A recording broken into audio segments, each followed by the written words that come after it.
बिस्मिल्लाहिर्रहमानिर्रहीम। इमामों के ताल्लुक से एक अहम पैगाम। आखिर इमामों पर इतना जुल्म क्यों? पोस्ट बड़ी है, बराए करम मुकम्मल पढ़ें और मुकम्मल सुने। ज़रा दिल की गहराइयों से बताओ, ऐसा क्यों? आज एक इंजीनियर नक्शा बनाने की फ़ीस पहले ही तय कर लेता है। आज एक डॉक्टर अपनी फ़ीस पहले ही तय कर लेता है। आज एक ऑपरेटर अपनी फ़ीस पहले से तय कर लेता है। आज एक टैक्सी वाला अपना किराया पहले ही तय कर लेता है। आज एक किराए वाला अपना सामान का रेट पहले ही तय कर लेता है। आज एक सब्जी वाला अपनी सब्जी का मन का भाव पहले ही तय कर लेता है। हत्ता कि आज एक भांगे भी गंदगी साफ करने से पहले ही अपनी मजदूरी तय कर लेता है। नोट माना कि उन्होंने अपने हुनर के दम पर काम के हिसाब से जिसने जितना मांगा उसे दे दिया गया।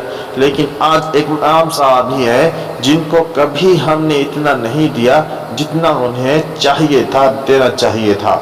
अगर हमारे इमाम साहब हर काम का रेट पहले तय कर दे, तो मसलन नमाज जनाजा पढ़ाना है तो 500 रुपये, दम करने की 800 रुपये, निकाह खानी 5000 रुपये, खास खिताबत 2000 से 10,000 रुपये, खुतबा जुमा 1000 से 5000 रुपये वगैरह।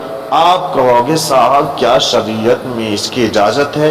तो हाँ, शरीयत में इसकी इजाज़त है। शरीयत में तो यहाँ तक हुक्म है कि मजदूर की मजदूरी उसके पसीने सूखने से पहले पहले अदा कर देना चाहिए। और उस शख्स में कोई खैर नहीं जो लोगों से काम ले और उसे कुछ ना दे। तो आप कहोगे साहब ये हमारे इमाम साहब तो हमारे सरदार हैं, मजदूर थोड़ी है। तो फिर आप चौराहे पे जा जाकर क्यों कहते हो आज इमाम साहब ने मस्जिद में झाड़ू नहीं लगाई, पानी की टंकी नहीं भरी, सफ नहीं बिछाई, टोपी उठाकर नहीं रखी, वगैरह वगैरह।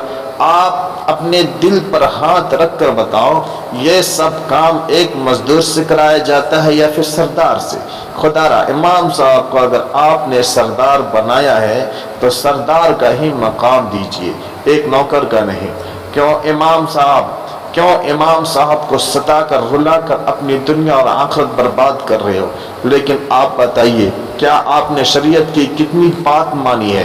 तो फिर आप कहोगे साहब डॉक्टर ने, इंजीनियर ने, ऑपरेटर ने बड़ी मेहनत से ये मकाम हासिल किया है। तो साहब आपको पता है एक मौलवी साहब को मुसल्ले तक पहुंचने के लिए 10 से 15 साल लग जाते हैं। लोहे के चने चबाने की बराबर मेहनत करनी पड़ती है, तब जाकर ये मकाम मिलता है। साहब ऐसे ही इल्म हासिल नहीं हो जाता है। फिर इमामों पर इतना जुल्म क्यों? लिहाजा उन्हें भी उतना ही मिलना चाहिए जितना वो चाहते हैं।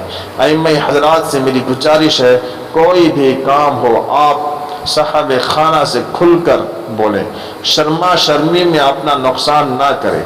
आपके साथ भी एक परिवार है, उसके देखभाल की जिम्मेदारी होती है। ये अवाम इतनी समझदार नहीं कि एक इमाम साहब के दिल का दर्द समझ सके। खुदा न खास्ता कल को अगर आपको कुछ होता है तो यही अवाम कहेगी कि इमाम साहब की छुट्टी कर दो, उनसे कुछ नहीं बनता है, वगैरह वगैरह।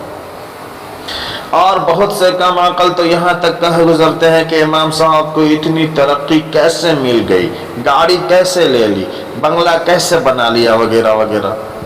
अगर आइम्मा हजरात मेरी इस पोस्ट से मुत्तफिक हैं तो मेरा सपोर्ट करें और अपने कामों में तब्दीली करें और इस पोस्ट को सभी ग्रुप में सेंड करें। नोट, जिस किसी हजरात को मेरी इस पोस्ट पर एतराज़ हो तो वो इस नंबर पर राब्ता करें, 99 91 98 37 86। अस्सलामु अलैकुम वरहमतुल्लाहि वबरकातुहू।